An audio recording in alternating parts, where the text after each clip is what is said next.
Russian drone হামলায় বিপর্যস্ত Ukraine. একের পর এক রাশিয়ান ড্রোন হামলায় বিপর্যস্ত হয়ে উঠেছে ইউক্রেনের আকাশ, বাতাস ও স্থলভাগ।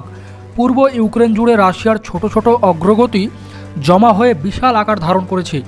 তারা একের পর এক ছোট ছোট এলাকা দখল করছে এবং গ্রীষ্মকালীন আক্রমণের জন্য বিশাল সম্পদ জড়ো করছে, যা ফ্রন্ট লাইনের নিয়ন্ত্রণ বদলে দিতে পারে।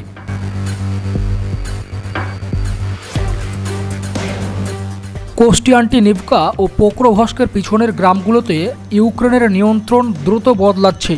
রাশিয়ান ড্রোনগুলো কিয়েভের সেনাবাহিনীর নিয়ন্ত্রিত শান্ত অঞ্চলেও প্রবেশ করেছে এবং ইউক্রেনীয় সেনাদের কাছে রাশিয়ার অবিরাম আক্রমণ থামানোর মতো জনবল ও সম্পদের বড়ই অভাব। এই পরিস্থিতিতে মার্কিন প্রেসিডেন্ট ডোনাল্ড ট্রাম্প রাশিয়ার প্রেসিডেন্ট ভ্লাদিমির পুতিনের জন্য শান্তি আলোচনার সময়সীমা 50 দিন থেকে কমিয়ে এনে 12 দিন করেছে।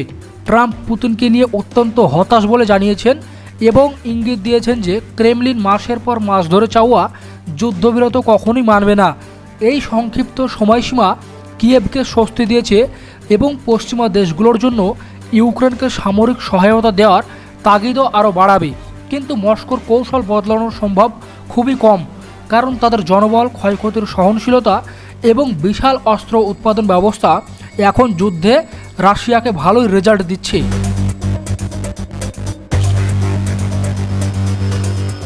ইউক্রেনের প্রেসিডেন্ট জেলেনস্কি গত সপ্তাহে বলেছিলেন যে রাশিয়ার বাহিনী অগ্রসর হচ্ছে না, এটা ঠিক, এটা আমরা অস্বীকার করছি না, কিন্তু ফ্রন্টলাইনের পরিস্থিতি অত্যন্ত কঠিন।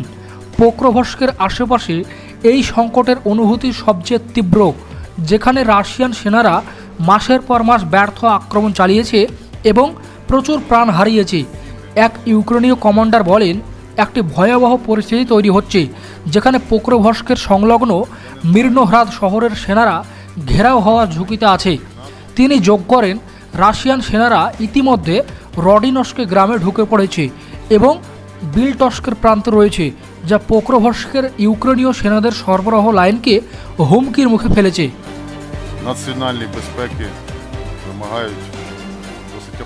এদিকে রাশিয়ান সেনাকে মারতে পারলেই মিলছে পয়েন্ট। যুদ্ধ নিয়ে গেম খেলছে ইউক্রেন। ইউক্রেনের ফ্রন্টলাইনে রুশ সেনা ও তাদের সরঞ্জামকে নিশানা করে চালানো হচ্ছে ড্রোন হামলা। সেসব হামলার ভিডিও করা হচ্ছে, তথ্য সংরক্ষণ করা হচ্ছে, হিসাবও রাখা হচ্ছে, যা ব্যবহৃত হচ্ছে যুদ্ধ কৌশলে।